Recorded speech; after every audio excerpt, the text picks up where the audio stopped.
Ay mga kabutingting, meron tayong gagawin dito na isang Vivo Y11.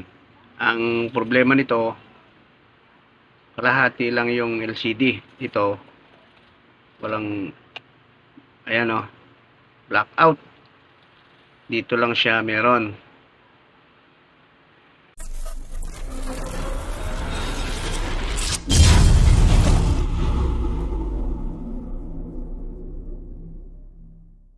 Ngayon, ang gagawin natin, kapag ganito, natatouch pa naman siya, kaya lang, hindi na makita rito. Ayan, ang ganyan lang. Kaya, pagka ganyan, magpapalit na kayo ng LCD. Unang gagawin natin, tanggalin natin yung kanyang SIM tray. Ayan. At magbabaklas tayo ng kanyang back cover. Ayan. Dito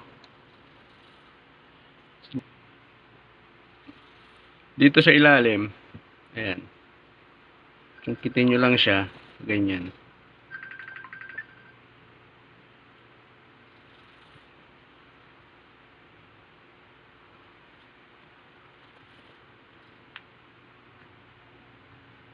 Ayan o. Para matanggal yung kanyang lock.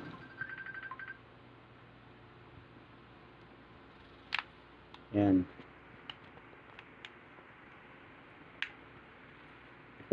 Pagka kaya nyo ang kukuhin nyo na. Pagka hindi, paikot. Ganun ang gawin nyo. Medyo pasikpat na ganyan ng konti. Paikot dyan.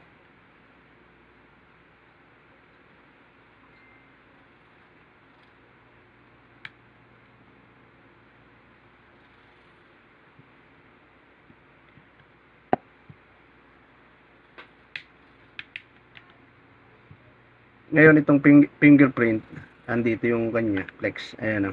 Ito. Tanggalin nyo yan. Para hindi siya maging istorbo.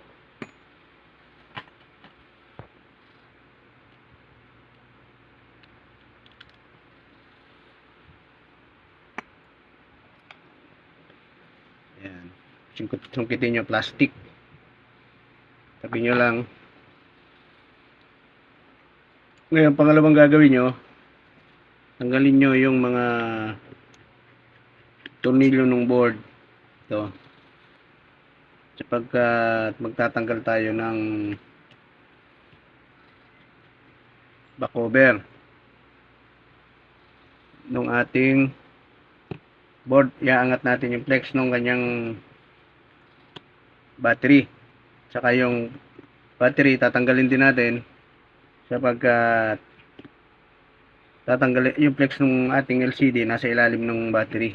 Ayan, kaya obligadong tanggalin natin to.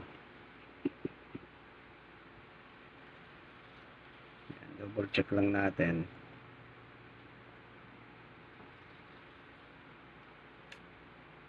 Ayan, meron pa isa.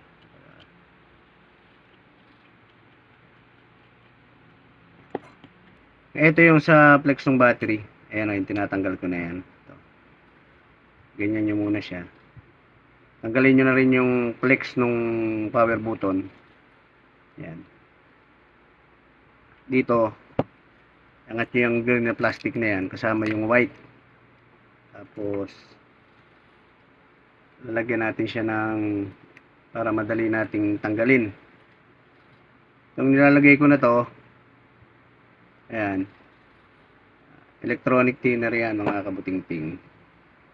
Madali na siya nating tatanggalin. Ganito ang paghila dyan eh. Ayan. Ayan. Tanggal na, di ba? Tabi lang natin.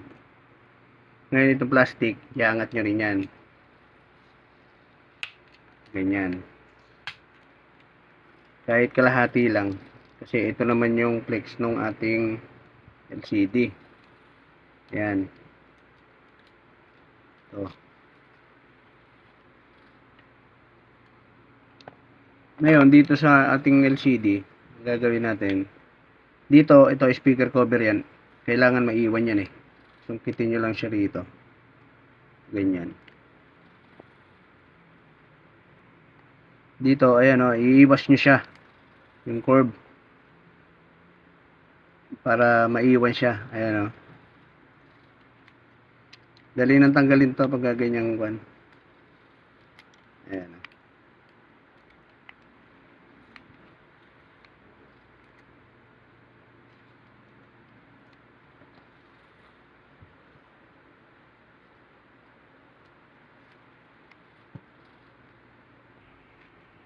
Ayan o. Hanggang dito sa ilalim. Tapos ibubukan nyo siyang ganun. Ayan. Para matanggal nyo yung ayan. Ito. Ngayon, pag natanggal nyo na siya, ang gagawin nyo, ito, lilinisin nyo yan. Kasi may mga naiiwang dikit yan eh. Ayan. Paikot. Para pagka nilapat natin mamaya yung ating LCD, hindi siya nakaangat.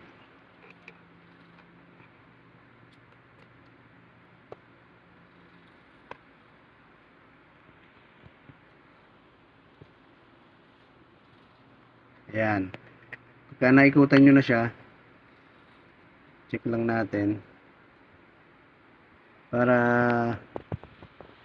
hindi siya nakaangat mamaya pagka tinest. Tapos tetestingin natin yung ating LCD na bago. Ngayon ito yung ipapalit natin. Ayan. Y11. Ito yung luma. Ngayon i-trial muna natin bago natin siya i-fix.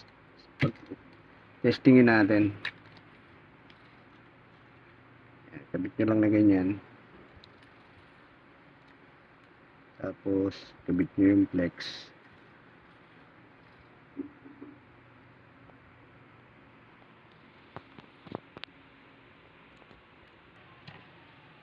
Ngayon ibalik nyo yung plastic nya. Ayan. Tapos yung battery ikabit natin. Ayan.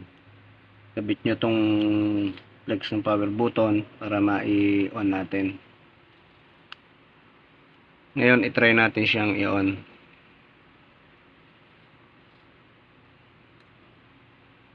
Ayun, oh. Lumabas na yung kanyang Vivo.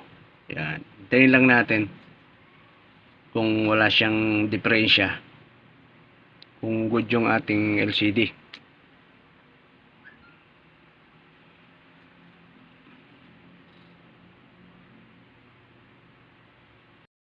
Ayan mga kabuting-ting, oh, nag-open na. Nahingi natin yung password kanina dun sa may-ari. Ayan. Ayan. Nagagalaw siya, di ba? Ngayon, kumuha kayo ng isang application, halimbawa itong calling. Igalaw nyo ganyan. Kapag gumagalaw yung mga tinatamaan nyo na application, ibig sabihin, okay yung ating, ayan o, ipapalit na LCD. Kailangan, paikot yan. Ayan o. Ayan. Kailangan lahat siyang gumana. Ayan, halimbawa, kuha kayo ng ito, contact. Ayan, kailangan niya paikot na yan. Paikot niyan. Ayan. Ayan o, gumagalaw, di ba? Pag ganyan, pwede na nating i-fix yung ating LCD. Ayan. Okay, fix na natin mga kabuting-ting. Off muna natin.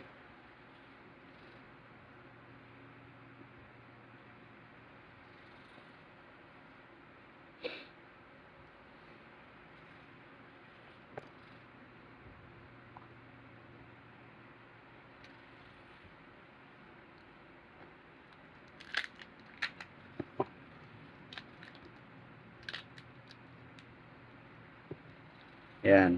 Tanggalin nyo ulit yan. Tapos, lalagay na natin yung didikitan na natin.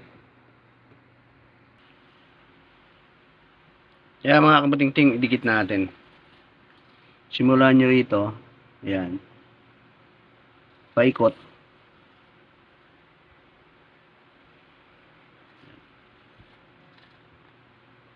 Di baling sumobra siya. Huwag lang kukulangin sapagkat pag kinulang yan, maaaring makita yung ating backlight.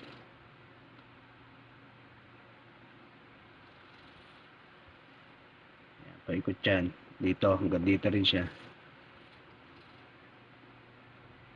Yan. Naikutan nyo. Pwede nyo nang ilapat yung kanyang LCD na bago. Yan. Buti na lang.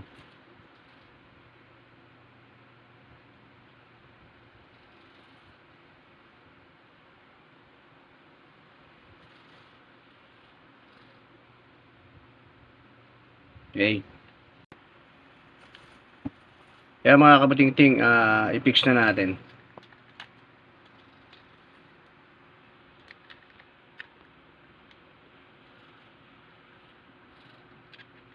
Yan, ganyan nyo lang siya. Yan. Tulak nyo ng pababa. Tapos pagka pataas naman, pakaliwa. Yan. Para lumapat siya ng maayos.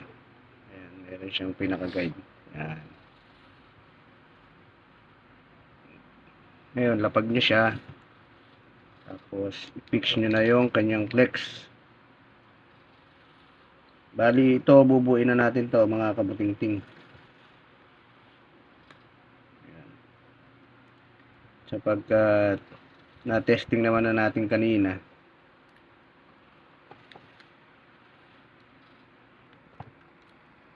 Ngayon, isunod natin yung kanyang battery.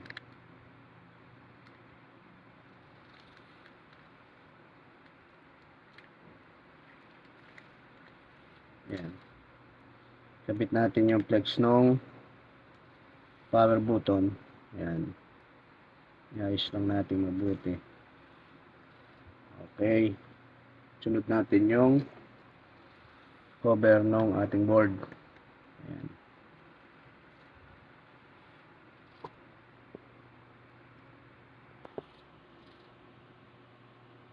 Ay, kabit natin yung mga tornilyo.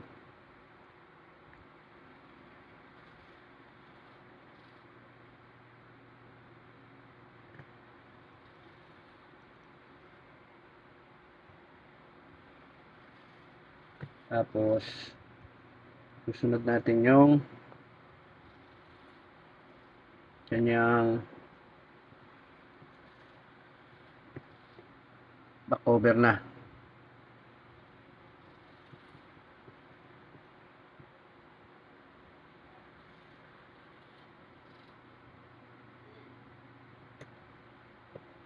Yan, double check lang natin. Ilang pang tornilyo.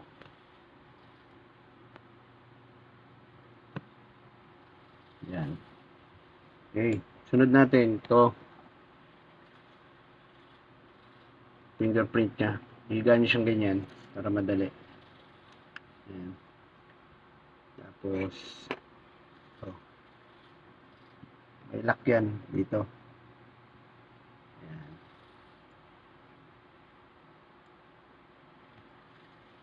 Tapos yung tornilyo.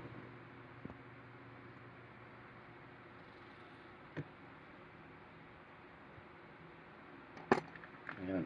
Pagkakabit, ganyan, unahin nyo sa ibabaw.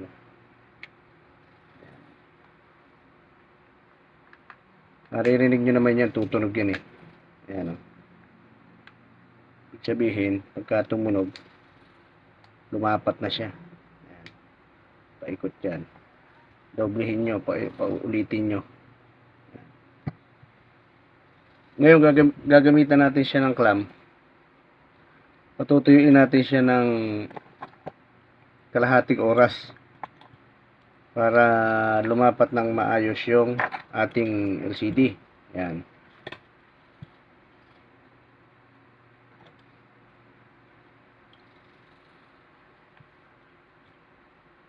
Tayo lang natin mga kabuting-ting, kalahating oras. Saka yung higpit niya, katamtaman lang. Higpit natin. Tayo natin yung kalahating oras. Okay.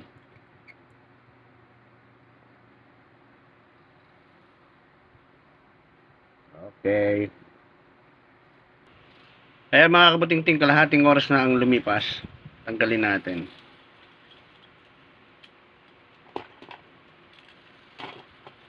Ngayon, ibabalik na natin yung kanyang SIM tray. Ayan. Tapos, ang isusunod natin, dilinisin natin yung pinagtanggalan natin ng ay yung pinagdikitan natin sa labas. Ayan, dalawa yung SIM niya. Okay. Kaya huwag nyo kakalimutan kasi bibili pa kayo ulit pag nawala yan. Yan. Ngayon dito sa gilid na to, ganyan lang paglilinis niya mga kabuting-ting. Daliri lang, paikot. Para pag nilapat yung bagong tempered glass, yan, hindi siya nakaumbok. Yan.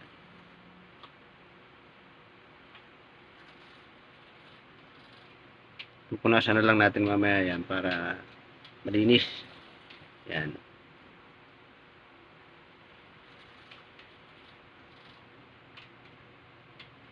Okay. Ngayon, i-on natin. Ayan o. Tayo lang natin. Ito na yung ginawa natin. Ayan. Mga gagamit na nung may-ari.